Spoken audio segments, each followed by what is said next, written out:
गांव के बीचों बीच पुराने बरगद के विशाल तने के नीचे एक ऊंचा लकड़ी का मीनार खड़ा था।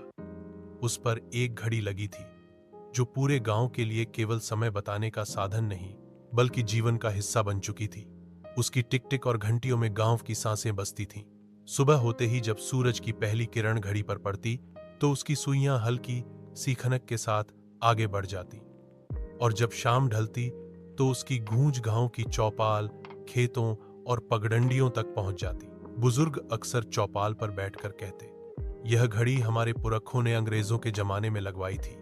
इसकी टिक टिक ने हमारे सुख दुख देखे हैं। सचमुच यह घड़ी गांव का इतिहास अपने भीतर संजोए हुए थी। किसान खेत में हल चलाते समय इसी की ओर देखकर दिन का हिसाब लगाते। स्त्रियां कुएं से पानी भरते भरते थक जाती तो घड़ी की छाया में बैठकर पल दो पल विश्राम करती। बच्चे खेलते खेलते उसकी ओर देखना न भूलते, मानो घड़ी उनकी मासूम दुनिया का भी हिस्सा हो। लेकिन एक दिन अचानक घड़ी की सुइयां रुक गईं। पहले तो किसी ने ध्यान नहीं दिया, मगर जब घंटियां बजना बंद हो गईं तो गांव पर एक अजीब सन्नाटा छा गया। लोग कहने लगे जैसे समय ठहर गया हो। बच्चे खेलते खेलते चुप हो गए। औरतों के घड़ों की खनक थम गई, यहां तक कि पशु भी कुछ बेचैन से लगने लगे। बुजुर्गों ने इसे किसी अनहोनी का संकेत माना। गांव की पंचायत बुलाई गई।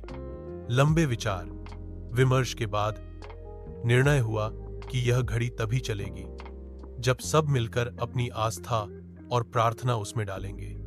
उसी रात पूर्णिमा की चांदनी में पूरा गांव उस बरगद और घड़ी के चारों ओर जमा हुआ।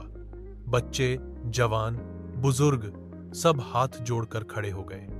किसी ने दुआ की, किसी ने मंत्र पढ़ा, किसी ने गीत गाया। वातावरण